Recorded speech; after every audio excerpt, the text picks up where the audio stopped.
নমস্কার বন্ধুরা, সুবচনের সাহিত্য সভায় আপনাদের স্বাগত জানাই। উইলিয়াম সিডনি পোর্টার, যিনি বিশ্ব সাহিত্যের দরবারে ও হেনরি নামে পরিচিত, তাঁর পরিচয় নতুন করে দেওয়ার নেই। তাঁরই একটি ছোট গল্প, স্প্রিং টাইম আলাকোস, আমি আপনাদের পড়ে শোনাচ্ছি।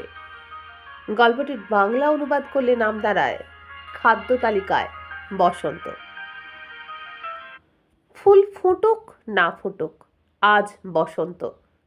শীত যাই যাই করছে, বসন্ত কিন্তু তার সাড়া পাঠিয়ে দিয়েছে আমাদের তরুণী নায়িকা সারার হৃদয়ে।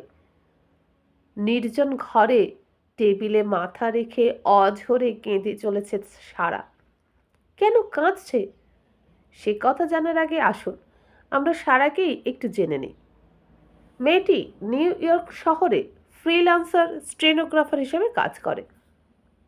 আসলে বাঁধা ধরা কোনো মোটা মাইনের কাজ করার মতো শিক্ষাগত যোগ্যতা বেচারির নেই। তা হলো কি, লাল ইটের তৈরি যে পুরনো বাড়িটায় সারা থাকতো তারই পাশে ছিল হোম রেস্টুরেন্ট।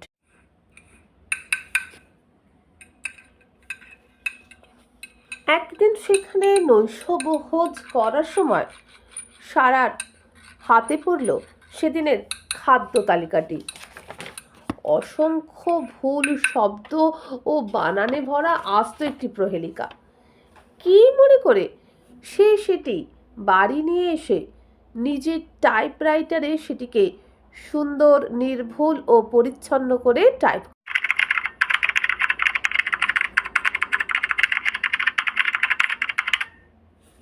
তারপরে রেস্টুরেন্টের মালিককে সেটা দেখিয়েছিল। নিট ফলশ্রুতি হলো রেস্টুরেন্টের 21টি টেবিলের জন্য মূল্যসহ খাদ্য তালিকার সমস্ত কপি তাকে সরবরাহ করতে হবে। প্রতিদিনের ডিনারের জন্য একটি খাদ্য তালিকা ও লাঞ্চ ও ব্রেকফাস্টের তালিকায় নতুন কোনো সংযোজন বা পরিবর্তন হলে সেটিও তাকে টাইপ করে দিতে হবে। পরিবর্তে রোজ তাকে একজন পরিচারক 3টি পদের ডিনার পৌঁছে দিয়ে আসবে, আর তার সঙ্গেই দেবে পরদিনের ডিনারের খাদ্য তালিকার একটি খসড়া। তাই এ পর্যন্ত ভালোই ছিল। পুরো শীতকালটা সারা ঘরের গরমে আরাম করে ডিনার খেয়েছে। শুধু খাওয়ার জন্য এই শীতে কষ্ট করে পথে নামতে হয়নি। সুখেই ছিল সারা। আজ বিকালে দেওয়ালের ক্যালেন্ডারটা যেন তাকে বারে বারেই স্মরণ করিয়ে দিচ্ছে বসন্ত জাগ্রত দ্বারে। সারা, তোমার সুন্দর শরীর মনকে কি অভিনন্দিত করবে না এই ঋতুরাজ? তুমি এখনো এত একা, এত বিষণ্ণ কেন? কারণটা খুঁজতে কারণটা খুঁজতে একটু পিছনের দিকে যাওয়া যাক।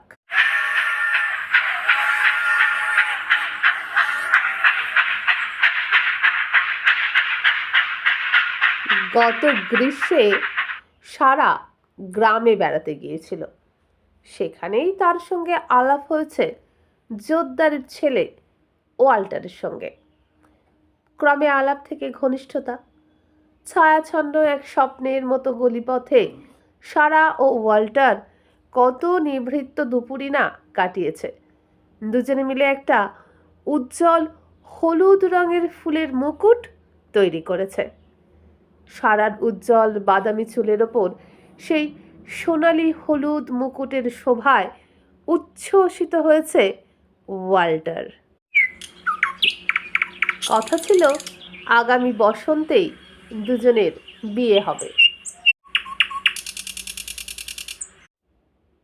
কিন্তু কোথায় ওয়াল্টার? বাড়ি পাল্টানোর পর এখানে এসে নতুন ঠিকানা জানিয়ে চিঠি লিখেছে সারা। না চিঠির উত্তর, না মানুষটা। দরজায় টোকা দিয়ে রেস্টুরেন্টের পরিচালক পরের দিনের ডিনারের খাদ্য তালিকার খসড়া দিয়ে গেল। অশান্ত মনটাকে গুছিয়ে নিয়ে কাজ শুরু করতে বসল সারা। কড়া নজর রেখে নামের দৈর্ঘ্য অনুসারে প্রতিটি খাদ্যবস্তুর নামকে যথাস্থানে সাজিয়ে গুছিয়ে নিল। তারপর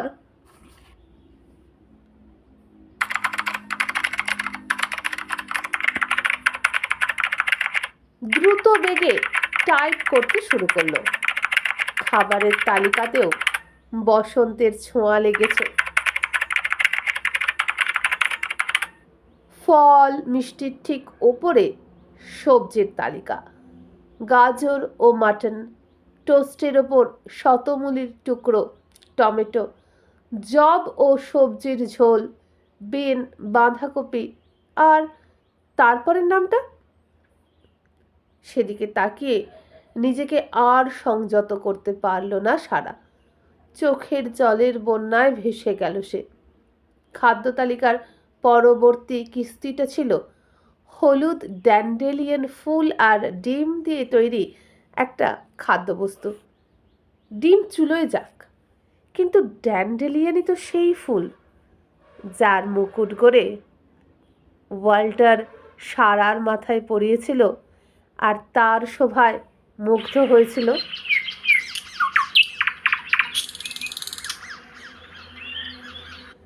ধীরে ধীরে সারা তার কান্না থামালো। টাইপটা তো শেষ করতেই হবে। কিন্তু তার মন পড়ে রইল সেই ড্যান্ডেলিয়ান ফুলে ভরা বনবীথিতে ওয়াল্টারের কাছে। কঠোর অনুশাসনে মনকে বেঁধে ঝর্ণা ধারার মতো আঙুল চালালো টাইপরাইটারের ওপরে। 6টার সময় ওয়েটার ডিনার দিয়ে গেল আর পরের দিনের জন্য টাইপ করা 21টি খাদ্য তালিকা নিয়ে গেল। খেতে বসে সারা ড্যান্ডেলিয়ন ফুলের তৈরি খাদ্যবস্তুটি আগেই সরিয়ে রাখলো। ওই সুন্দর হলুদ রঙের ফুলগুলো দিয়ে কীরকম কালো থকথকে খাদ্যবস্তু তৈরি করা হয়েছে। স্বাদ যত ভালোই হোক না কেন, প্রাণে ধরে ওই ফুল খেতে পারবে না সারা। ওই ড্যান্ডেলিয়ন ফুলই হলো বসন্তের অগ্রদূত। ওর মনেই মিশে আছে সারার জীবনের মধুরতম স্মৃতি।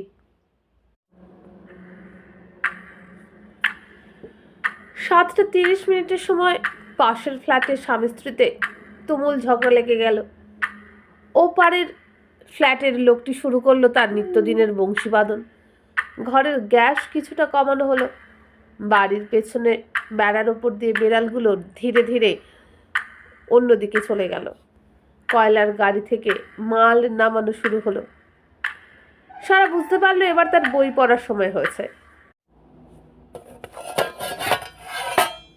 ট্রাঙ্ক থেকে দি ফ্লয়েস্টার অ্যান্ড দি আর্থ বইখানা বের করে চেয়ারে বসে আরাম করে ট্রাঙ্কের ওপর পা ছড়িয়ে দিয়ে সারা বইটির নায়ক জেরার্ডের সঙ্গে ঘুরে বেড়াতে লাগলো পথে প্রান্তরে।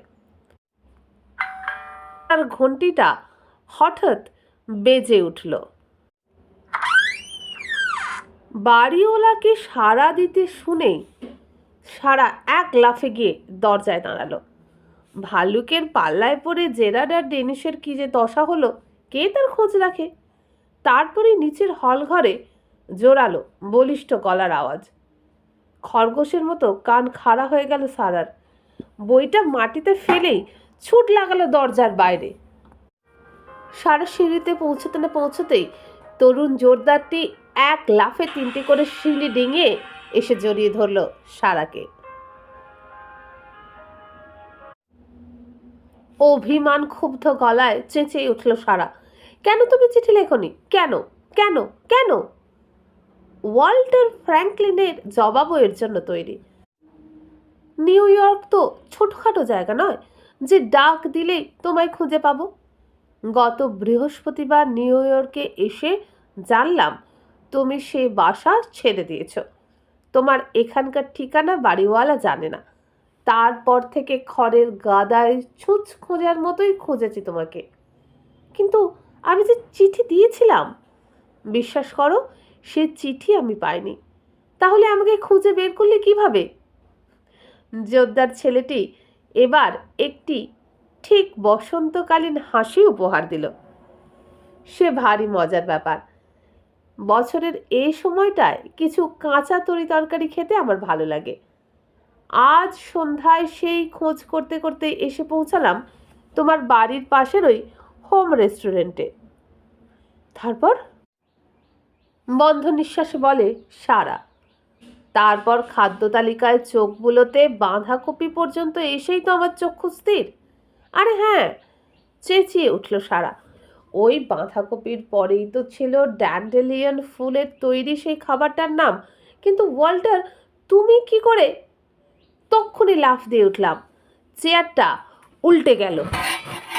হাঁক ডাক করে দোকানের মালিককে ডাকলাম, সে দিল তোমার ঠিকানাটা। কিচ্ছু বুঝতে পারছে না ওয়াল্টার, তুমি কি করে বুঝলে আমার ঠিকানাও জানবে? আরে বাবা, তোমাকে তো জানি, তোমার টাইপরাইটারের ওই অদ্ভুত বড় হাতের ডব্লিউটা আমি চিনি না। কিন্তু কিন্তু ওয়াল্টার, ডব্লিউ কেন? ডব্লিউ ড্যান্ডেলিয়ন বানানে ডব্লিউ নেই। এক গাল হেসে ওয়াল্টার পকেট থেকে খাদ্য তালিকাটি বের করে এক জায়গায় আঙুল দিয়ে দেখালো। সেই বেদনা বিধুর বিকালে টাইপ করা প্রথম মেনু কার্ডটির ওপরে এক কোণে অস্পষ্ট চোখের জলের ছাপ, আর যেখানে একটি বনফুলের নাম লেখা উচিত ছিল, সারার অবাধ্য আঙুল সারার অজান্তে বাঁধাকপি আর মশলা ভরা কাঁচা লঙ্কার মাঝে লিখেছে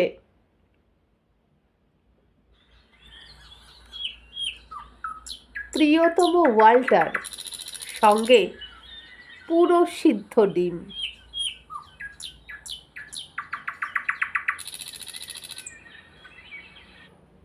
বন্ধুরা, এখানেই শেষ হয়ে গেল আজকের গল্প স্প্রিং টাইম আলাকস। কেমন লাগলো? যদি এরকমই আরও গল্প শুনতে চান তাহলে এই ভিডিওটির নিচে যে বার রয়েছে সেখানে আমার চ্যানেলের নাম লেখা রয়েছে, সেখানে ক্লিক করলে খুলে যাবে চ্যানেলের হোমপেজে গেলে পাবেন প্লেলিস্টে আজ পর্যন্ত আমার সমস্ত আপলোড করা গল্প রয়েছে। ততক্ষণ সেগুলো শুনুন যতদিন না নতুন গল্প আনি। আর আজকে বিদায় নিলাম, নমস্কার।